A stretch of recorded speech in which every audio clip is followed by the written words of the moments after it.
नमस्कार मित्रांनो. आता आपण पाहणार आहोत फ्लाईटचं तिकीट कसं बुक करायचं.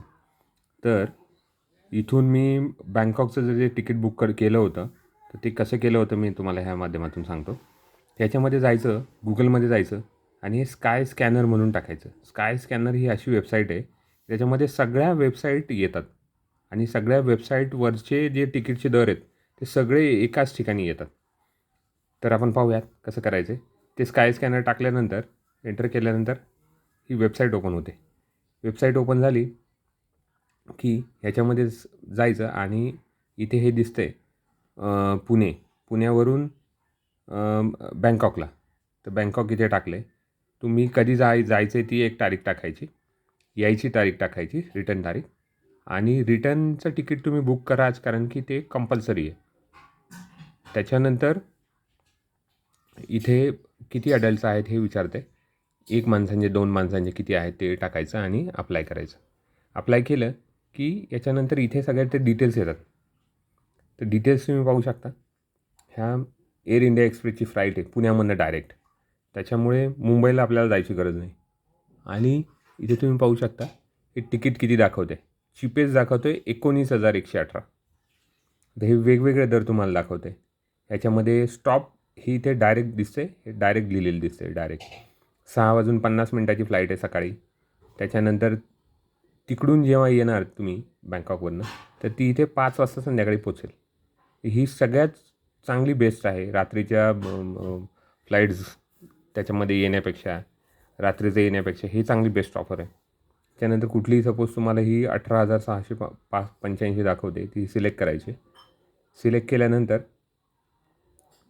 तुम्हाला खूप सारे ऑप्शन्स दाखवतील. आता याच्यामध्ये तुम्ही पाहू शकता. याच्यामध्ये क्लिअर ट्रिप म्हणून एक वेबसाईट आहे, गो आयबीबो आहे, पेटीएम ट्रॅव्हल म्हणून आहे. तर हे जे स्वस्त तुम्हाला वाटतं, मेक माय ट्रिप आहे, जे तुम्हाला योग्य वाटतं आहे ते तुम्ही चेक करू शकता. आता क्लिअर ट्रिपवर तुम्ही गेले, हे केलं तर त्या वेबसाईटला जातो आणि त्या वेबसाईटला गेल्यानंतर तुम्ही तिथून ती फ्लाईट बुक करू शकता, त्याचं पेमेंट करू शकता. तर ह्याच्यामध्ये तुम्ही पाहू शकता ही प्राईज आहे, हे टॅक्सेस आहे, कन्व्हिन्स फीज आहे, डिस्काउंट पण त्याने दिलेला आहे. तुम्ही पाहिजे त्या वेबसाईटवरनं जिथे तुम्हाला व्यवस्थित वाटेल त्या वेबसाईटवरनं जिथे तुम्हाला डिस्काउंट मिळेल किंवा तुमच्याकडे डिस्काउंट कुपन असेल त्यानुसार तुम्ही करू शकता. आता इकडे मेडिकल इन्शुरन्ससुद्धा आहे. मेडिकल इन्शुरन्स तुम्ही घ्याच कारण की बाहेर जे 8-10 दिवस तुम्ही राहणार आहे त्याच्यासाठी मेडिकल एक्सपेन्सेस जर काही झाले, बॅगेज लॉस झालं, ट्रिप कॅन्सल जर तुम्हाला करायची वगैरे, त्याचा रिलायन्सचा इन्शुरन्स तुम्हाला घेता येतो. हा तुम्ही ॲड केला, किती दिवसाचा तुम्हाला करायचा आहे ते विचारतं. ह्याच्यामध्ये तुमचे पैसे वाढलेत. हे बघा 19,335 रुपये झालेत. तर हे व्यवस्थित आहे. एवढे पैसे द्यायला काही हरकत नाही. त्याच्यानंतर कंटिन्यूवरती तुम्ही क्लिक केलं, तुमची जी सीट आहे तुम्ही ती कशी बुक करू शकता. सीट तुम्हाला बुकिंग करावं लागतं. तर ह्याच्यामध्ये तुम्हाला पाहिजे हे वेगवेगळे जे कलर दिसतात आहे, ह्याच्यामध्ये हे फ्री जे आहे हे अगदी मागच्या बाजूला तुम्हाला दिसेल फ्रीवाले. आणि हे जे आहेत ब्लॅकवाले आहेत हे हे हे डोअरच्या जवळ आहेत. ह्या सीटला खूप जास्त डिमांड आहे. ह्या सीटला 800 ते 2,500 रुपये आहेत. हे पुढचे जे आहे ते 600 रुपयाला आहेत. विंडो सीट जर असेल तुम्हाला हे 500 आहेत. 450 हे तुम्हाला दिसतात हे मिडलमधले, हे 400 रुपये आहेत इथले हे मागचे. आणि हे फ्रीवाले जे आहे ग्रीन कलर, जर तुम्हाला पैसे वगैरे न भरता जर करायचं असेल तर हे तुम्ही घेऊ शकता असे. पण ह्याच्यामध्ये विंडो सीट ह्या बाजूला आणि इकडे ह्या बाजूला. विंडो सीट तर मिळतच नाही तुम्हाला, म्हणजे फुकटमध्ये. जर तुम्हाला विंडो सीट नको आहे आणि विंडो सीट पाहिजे तर तुम्हाला 400 रुपये द्यावे लागतात. हे हे आहे पुण्यावरून जाताना तुम्हाला विंडो सीट पाहिजे असेल तर, किंवा नसेल पाहिजे तर मधली तुम्ही सीट घेऊ शकता, तेवढे पैसे कमी होतात. आता याच्यानंतर तुम्हाला तिकडून जेव्हा रिटर्न याल तुम्ही, तिथलं जे तिकीट आहे ते सुद्धा, तिथलं जे सीट आहे येताना ते पण तुम्ही बुक करू शकता. आता याच्यामध्ये हे जे सिलेक्ट तुम्ही जसं कलर कोडिंगमध्ये केलात तर तुम्हाला भेटून जाईल. तर मी इथले कुठलेही विंडो सीट मी बुक करत नाही आहे. विंडो सीट जर बुक करायचं त्याच्यावर पैसे लागतात असं आहे.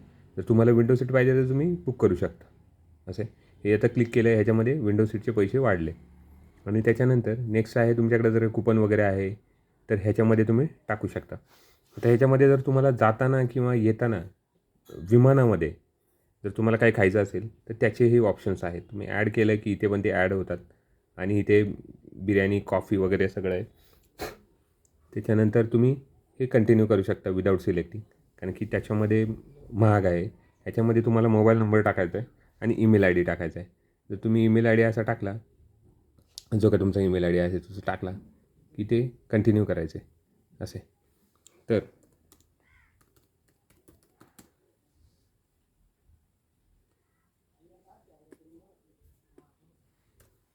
मी ईमेल आय डी टाकतो आहे.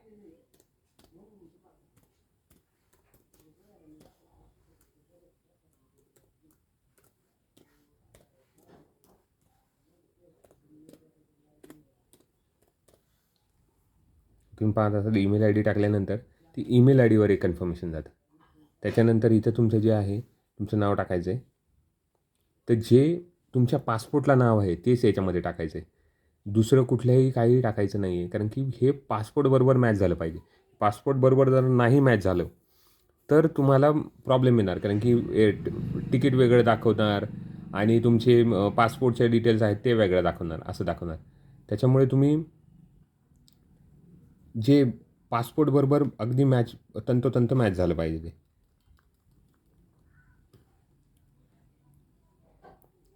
पासपोर्ट नंबर पण टाकायचा आहे तुम्हाला. तिकीट बुक करताना जर तुम्ही इंटरनॅशनल ट्रॅव्हल करत असाल तर तुम्हाला हे पासपोर्ट नंबर टाकावंच लागतं. आणि हे नॅशनॅलिटी इंडिया. त्याच्यानंतर इश्यू कधी केलं आहे, इंडियामध्येच केलं आहे. एक्सपायरी कधी आहे आता,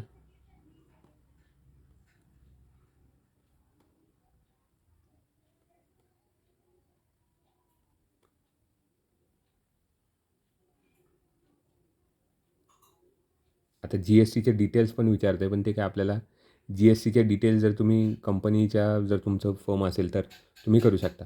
त्याच्यामध्ये कंटिन्यू तुम्ही पेमेंटमध्ये गेलात की ह्याच्यामध्ये येतं ते. फक्त पेमेंट करायचं आणि तुम्ही बेस्ट ऑप्शन असा आहे ह्याच्यामध्ये, तुम्ही स्कॅनर वापरू शकता. Google Pay किंवा फोनपे वापरून तुम्ही हे करू शकता. आता ह्याच्यात UPI आय डी टाकली किंवा शो क्यू आर कोड जरी केला, क्यू आर कोड स्कॅन करायचा तुम्ही आणि पेमेंट करायचं. एवढं सिम्पल आहे. त्याच्यानंतर तुमच्या ईमेल आय डीवरती तुमचं तिकीट आलं जातं, पाठवलं जातं, तुमच्या मोबाईलवरती पाठवलं जातं. त्याच्यानंतर जे काही कॉन्व्हर्सेशन असेल त्यांचं ते सुद्धा सगळं तुमच्या ईमेलवरती पाठवलं जातं आणि मोबाईलवरती पाठवलं जातं. इथे पे नावचा एक ऑप्शन आहे आणि स्कॅन क्यू आर कोड आहे, शो क्यू आर कोड. हा फक्त तुमचं Google Pay किंवा फोनपे किंवा पेटीएम जे आहे त्यांनी स्कॅन करायचा हा कोड आणि पेमेंट करायचं. एवढं सोपं आहे. ह्याच्यात तुम्हाला कुठलंही क्रेडिट कार्ड, डेबिट कार्ड जर तुमच्याकडे नसेल आणि तरीसुद्धा तुम्ही इथून तिकीट बुक करू शकता. आता हे फक्त हे क्लिअर ट्रिप स्काय स्कॅनर हे अशी साईट आहे की ह्याच्यामधनं तुम्ही सगळ्या वेबसाईटच्या प्राइजिंग वगैरे पाहू शकता. असं आहे. तर अशा प्रकारे तुम्ही तिकीट बुक करू शकता. इंटरनॅशनल फ्लाईट तिकीट्स तुम्ही ह्याच्यामधनं बुक करू शकता. धन्यवाद मित्रांनो.